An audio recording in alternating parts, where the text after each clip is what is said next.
Hello అండి, welcome back to our channel MMBV house. అందరూ ఎలా ఉన్నారండి? మేమైతే చాలా బాగున్నాం. మీ అందరు కూడా చాలా బాగున్నారు అనుకుంటున్నాను. సో ఇంతవరకు మన ఛానల్ ని సబ్స్క్రైబ్ చేసుకొని సపోర్ట్ చేసిన ప్రతి ఒక్కరు కూడా చాలా థ్యాంక్స్. 1,00,000 సబ్స్క్రైబర్స్ తొందరగా మనము రీచ్ అవబోతున్నాము.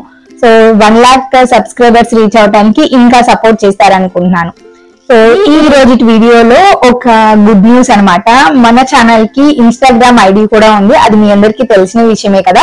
సో ఇన్స్టాగ్రామ్ లో కూడా 10,000 సబ్స్క్రైబర్స్ ని రీచ్ అయ్యాను. సో ఇన్స్టాగ్రామ్ లో కూడా చాలా చాలా మంచి వ్యూస్ వస్తున్నాయి అనమాట. కొన్ని మిలియన్స్ లాక్స్ లోకి వెళ్ళిపోయినాయి. సో అందువల్లనే తొందరగా రీచ్ వచ్చింది. సో మీలో ఎవరైనా మన ఇన్స్టాగ్రామ్ ఐడి ఫాలో అవ్వకపోతే తప్పకుండా వెళ్ళి అక్కడ కూడా ఫాలో అయిపోండి. అండ్ దాని లింక్ నేను ఇక్కడ డిస్క్రిప్షన్ బాక్స్ లో ఇస్తాను. అండ్ అలాగే మన ఛానల్లో కూడా ఉందన్నమాట, అబౌట్ లో ఉంటుంది. సో ఇక్కడ కూడా నేను లింక్ ఇస్తాను, కావాలి మీరు ఇంట్రెస్ట్ ఉంటే ఒకసారి మన ఇన్స్టాగ్రామ్ ఐడిని కూడా చెక్ చేయండి. సో ఈ రోజుటి వీడియో అయితే ఇంకా వ్లాగ్ లో కంటిన్యూ అవుతూ ఉంటుంది, చూస్తూ ఉండండి. సో ఇంకా మార్నింగ్ లేవగానే అట్లా మొబైల్ చూడగానే 10,000 ఫాలోవర్స్ రాగానే ఇంకా ఫుల్ ఆనందంతో ఫుల్ జోష్తో ఇంకా డేని స్టార్ట్ చేశాను అనమాట.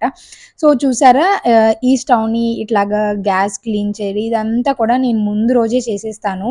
పొద్దున్నే లేచి గిన్నెలు తోమాలి అంటే నాకు చాలా బద్ధకం వేస్తుంది అనమాట. అదే పొద్దున్నే లేచి వంటగదికి రాగానే కిచెన్లో ఏమీ గిన్నెలు లేకుండా ఇట్లా స్టవ్ నీట్గా ఉంటే చాలా హుషారుగా ఉంటుంది అనమాట. లేదంటే ఇప్పుడు ఆ గిన్నెలు తోమాలా అని చాలా బద్ధకంగా నీరసం వచ్చేసింది. సో అందుకే నేను ముందు రోజు నీట్గా క్లీన్ చేసేసుకొని ఇంకా పొద్దున్నే లేవగానే ఇల్లంతా కూడా ఒకసారి తుడిచేసి ఇంకా స్టవ్ దగ్గర ఇంట్లో అంతా కూడా ముగ్గులు వేసేస్తే ఇంకా ఇల్లంతా నీట్గా ఉంటుంది అనమాట. ఇంకా ఆ తర్వాత బ్రేక్ఫాస్ట్ అనేది స్టార్ట్ చేస్తాను. ఇల్లు ఎంత నీట్గా ఉంటే అంత ప్రశాంతంగా అనిపిస్తుంది అనమాట. ఇల్లు అట్లా క్లీన్ చేసేసి ఇంకా హరే కృష్ణ మంత్రం పెడతా అనమాట. ఇంకా అది వింటూ ఇంకా డేని స్టార్ట్ చేస్తాము. ఇంకా టిఫిన్ చేయటము, పిల్లల్ని లేపి వాళ్ళని రెడీ చేయటం ఇంక ఇలా చేస్తూ ఉంటాను. పిల్లలు చూడండి, వాళ్ళు ఇంకా బ్రేక్ఫాస్ట్కి ఇంకా టైం అవ్వలేదన్నమాట. పొద్దున్నే లేవగానే ఇంకా వాళ్ళకి ఇంకా బ్రష్ చేపించి స్నానం చేపించాను. ఇంకా వాళ్ళైతే సాంగ్స్ పెట్టుకొని ఆడుతూ ఉన్నారు.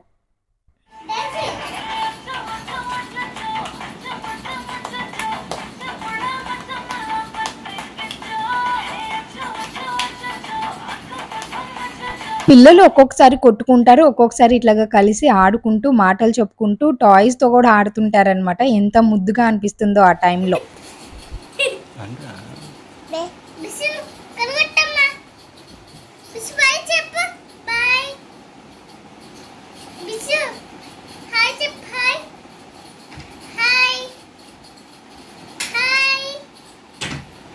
విశ్వ వాడికి ఇష్టం లేకుండా ఏమీ చేయడనమాట. వాడు ముద్దుగా చేసే పనులు ఉంటాయి కదా, వాటిని మళ్ళీ రిపీట్ చేయమన్నప్పుడు అస్సలు చేయడనమాట.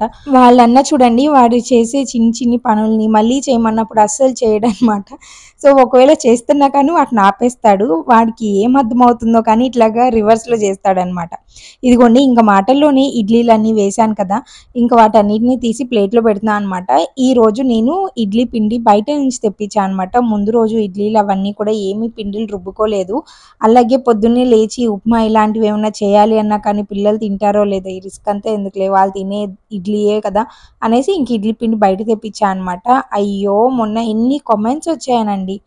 ఏంటి మీ ఇంట్లో ఎప్పుడు దోశలే తింటారు, ఎప్పుడు పెసర దోశ నార్మల్ దోశే చెప్తారు ఏంటి అని అడుగుతున్నారు. అవునండి, మా ఇంట్లో వాళ్ళు అసలు ఇడ్లీయే తినరండి. ఇడ్లీ చేస్తే అది ఒక్క రోజే అనమాట, అది కూడా ఇష్టం లేకుండా 2 లేదంటే 3 తింటారనమాట. అందుకే నేను ఎక్కువగా ఇడ్లీ వేయను. ఒకవేళ పిల్లలకి కావాలి అంటే ఇదిగోండి ఇట్లాగా ఇడ్లీ పిండి బయట నుంచి తెప్పించి ఇడ్లీ వేసిస్తా అనమాట. అందుకనే నేను ఎక్కువగా దోశలనే వేస్తా అనమాట. దోశల్లో రకరకాల దోశలు ట్రై చేస్తూ ఉంటాను. అదనమాట రీజన్. అంతేకాని ఎప్పుడు దోశలే అని అడుగుతున్నారనమాట కొంతమంది. సో ఇదిగోండి, ఇంకా ఇడ్లీలు పిల్లలకి ప్లేట్లో పెట్టేసి ఇచ్చేసా అనమాట. ఈరోజు చట్నీ కూడా ఏం చేయలేదు, కొంచెం లేజీగా అనిపించింది అనమాట. ఇంకా ఈరోజు అల్లం చట్నీ వేశాను. అల్లం చట్నీ కొంచెం స్వీట్గా ఉంటుంది కాబట్టి పన్విత్ కొంచెం లైట్గా దాన్ని నంచుకొని తింటాడనమాట. పన్విత్ అయితే వాడే తినేస్తాడు. బిశ్వాకి కొంచెం నెయ్యి వేసి నేను పెడతా అనమాట. వాడికి ఇచ్చేస్తే మొత్తము రవ్వగా చేసేస్తాడనమాట మొత్తం చేతులతో. పన్విత్ అయితే నేను ఒకవేళ పెడుతున్నా కానీ వద్దు మమ్మీ నేను తింటా అంటాడనమాట. ఇంకా టేబుల్స్ అలాంటివన్నీ టీవీలో పెట్టేసి ఇంకా వాడికైతే టీవీ పెట్టేసి ఇట్లాగా ఇడ్లీ ప్లేట్ ఇచ్చేస్తే తింటూ ఇంక ఇద్దరు ఆడుకుంటూ ఉన్నారనమాట. పన్విత్ ఎప్పటి నుంచో కేక్ కావాలి అని అడుగుతున్నాడు. ఇప్పుడిప్పుడే కదా కొంచెం క్లైమేట్ చేంజ్ అవుతుంది, ఎండాకాలం నుంచి మనకి వర్షాకాలం వస్తుంది, రెయినీ సీజన్. ఇప్పుడు బయట నుంచి కేక్లు బిస్కెట్లు ఇలాగా జంక్ ఫుడ్ తెప్పించి పెడితే ఇంకా పిల్లలకి జలుబులు స్టార్ట్ అయిపోతాయని ఇంకా నేనే ఇంట్లో ఇట్లాగా కేక్ అనేది తయారు చేస్తాను అనమాట. ఈరోజు కప్ కేక్స్ని చేస్తున్నాను. చాలా సింపుల్గా ఈజీగా ఇంట్లో ఉన్న వాటితోనే బయట నుంచి ఒక్కటి కూడా తెచ్చే పని లేకుండా నేనైతే ఈరోజు మీ అందరికీ కేక్స్ని తయారు చేసి చూపిస్తాను. ఫస్ట్ అయితే ఒక కప్పు తీసుకొని ఒక్కటే కప్పుని అన్నిటికీ మెజర్ చేసుకోవాలన్నమాట. సో ఒక కప్పు షుగర్లో కొంచెం 2 యాలకుల్ని వేసేసి ఫైన్గా పౌడర్ లాగా చేసేసుకోవాలన్నమాట. ఇప్పుడు ఇంకొక మిక్సింగ్ బౌల్ తీసుకోండి. ఇప్పుడు దీంట్లోకి మనం ఏ కప్పుతో అయితే షుగర్ని తీసుకున్నామో అదే కప్పుతో ఒక కప్పు దాకా గోధుమ పిండిని తీసుకోవాలి. నేను ఇక్కడ హెల్తీగా ఉంటుందని గోధుమ పిండిని తీసుకున్నాను, ఆర్ఎల్స్ మీరు మైదా పిండినన్నా తీసుకోవచ్చు. దీంట్లో కొంచెం సాల్ట్, కొంచెం బేకింగ్ సోడా వేసుకొని ఇట్లాగా జల్లడిస్తున్నాను అనమాట. ఇట్లా జల్లిస్తే మనకి కేక్ మంచిగా ఫ్లఫీగా వస్తుంది అనమాట. లేదంటే ఇదిగోండి ఇట్లాగా చిన్న చిన్న ఏమన్నా డస్ట్ పార్టికల్స్ ఉంటే మనకి సరిగ్గా కేక్ అనేది పొంగదనమాట. ఆ తర్వాత ఇంకా షుగరు యాలకుల పౌడర్ని వేసాం కాబట్టి యాలకుల్ని వేసాను కదా, వాటిలో కూడా కొంచెం చెత్త అది ఉంటుంది అనేసి ఇట్లాగా వడకట్టేసి తీసుకున్నాను. కేక్స్ ఏం చేసినా కానీ ఇట్లాగా జల్లెడించి తీసుకుంటే కేక్స్ బాగా వస్తాయి. ఇంతకుముందు నేను 2-3 సార్లు ఈ కేక్ని ట్రై చేశాను, చాలా బాగా వచ్చాయి. అందుకే మళ్ళీ సింపుల్గా చేసి మీకు కూడా చూపిస్తున్నాను. ఇట్లాగ మొత్తంని జల్లించేసుకొని ఇంకా వీటన్నిటిని ఒకసారి బాగా మిక్స్ చేసుకోండి. ఇట్లాగా మిక్స్ చేసుకొని మనం దీంట్లోకి ఇప్పుడు కొంచెం ఆయిల్ని వేసుకోవాలి, లేదంటే బటర్నన్నా వేసుకోవచ్చు. సో ఆయిల్ని యూజ్ చేసేటప్పుడైతే శనగ నూనె, నువ్వుల నూనె ఇట్లాంటివి కాకుండా ఫ్లేవర్లెస్ రిఫైన్డ్ ఆయిల్ ఉంటుంది చూడండి, అది ఒక్క చిన్న కప్పుడు ఒక 2-3 టేబుల్ స్పూన్లు అనుకోండి అంత వేసుకోవాలన్నమాట. ఆ తర్వాత మనం ఏ కప్పుతో అయితే పంచదారని తీసుకున్నామో ఆ కప్పుతో పాలను తీసుకోవాలి. పాలు కాచి చల్లార్చి ఉండాలన్నమాట, వేడి పోసుకోకూడదు, అలాగే ఫ్రిడ్జ్లో నుంచి తీసి పోసుకోకూడదు. కాచి చల్లార్చిన పాలని ఒకేసారి మొత్తం పోసేయకుండా కొంచెం కొంచెంగా పోసుకుంటూ ఇదిగోండి ఇట్లా ఉండాలన్నమాట, రిబ్బన్ కన్సిస్టెన్సీలో ఉండాలి. ఇవి గోధుమ పిండి కదా, మనం కలుపుకునేటప్పుడు ఉండలు ఉంటాయి. సో వాటన్నిటిని బాగా మిక్స్ చేసుకొని ఉండలు లేకుండా సాఫ్ట్ క్రీమ్ లాగా చేసుకోవాలన్నమాట.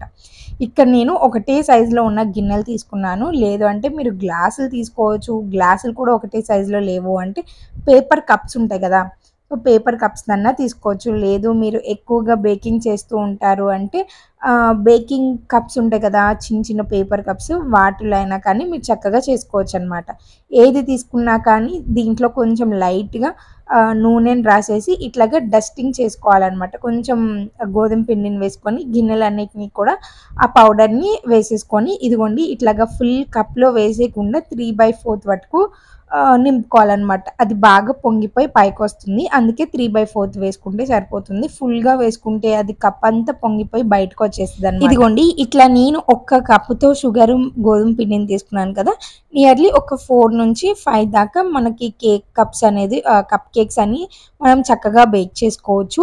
ఇట్లాగా నేను మిక్సింగ్ చేసుకునేటప్పుడు అంటే గోధుమ పిండి, షుగర్ ఇవన్నీ కలుపుకునే ముందుగానే నేను స్టవ్ మీద కుక్కర్ని పెట్టేసుకొని లో ఫ్లేమ్లో ఇట్లాగా ప్రీ హీట్ చేస్తున్నాను అనమాట కుక్కర్ని. ఇట్లాగా ఒక చిన్న స్టాండ్ పెట్టాను, లేదంటే మీరు వెడల్పుగా ఉన్న ఏదన్నా ఒక గిన్నెని పెట్టుకొని దానిపైన మనం తయారు చేసుకున్న ఈ కేక్ని పెట్టుకోవాలన్నమాట. ఇట్లాగా నేను ఒక స్టాండ్ పెట్టేసుకొని అంటే మనకి స్టవ్ మీద వస్తాయి చూడండి, అదే స్టాండ్ని నేను ఇట్లాగా దీంట్లో పెట్టాను అనమాట. సో ఆ స్టాండ్ పెట్టేసుకొని మనం ఫిల్ చేసుకున్న ఈ కప్స్ అన్నిటిని కూడా దీంట్లో నీట్గా అరేంజ్ చేసేసుకోండి. మధ్యలోకి పెట్టుకోండి, అన్నీ కూడా ఈవెన్గా కుక్ అవుతాయి. నేనైతే 4 కప్స్లో నింపుకున్నాను కదా, ఇంక వాటిని పెట్టేసి మూతను పెడుతున్నాను. ఈ మూత పెట్టేటప్పుడు మనం పైన ఇది పెట్టుకోకూడదు అనమాట, విజిల్ పెట్టుకోకూడదు. అలాగే మనం లోపల బ్లాక్ రబ్బర్ పెడతాం కదా, సో గ్యాస్ కట్ అంటే దాన్ని కూడా పెట్టుకోకూడదు అనమాట. ఆ రెండింటిని తీసేసి లో ఫ్లేమ్లో పెట్టుకొని ఇట్లాగా కుక్కర్ని మూతను పెట్టేసి ఒక్క 40 నిమిషాలు అట్లాగా వదిలేసాము అంటే ఇదిగోండి ఇంత బ్యూటిఫుల్గా కేక్స్ చక్కగా పొంగి ఫ్లఫీగా వస్తాయి అన్నమాట. మీరు డెఫినెట్గా ఫస్ట్ టైం ట్రై చేసే వాళ్ళైనా సరే ఎటువంటి డౌట్ లేకుండా ఈ కప్ కేక్స్ని మీరు ఈజీగా ఇంట్లో తయారు చేసుకోవచ్చు. సో నేను ఇట్లాగా బేక్ చేసేసి పూర్తిగా చల్లార్చాలన్నమాట. అప్పుడు మాత్రమే మనకి నీట్గా ఇవి బయటకు వస్తాయి. లేదంటే అస్సలు రానే రావు. ఖచ్చితంగా పూర్తిగా చల్లారాలన్నమాట. అప్పుడు మాత్రమే వస్తాయి.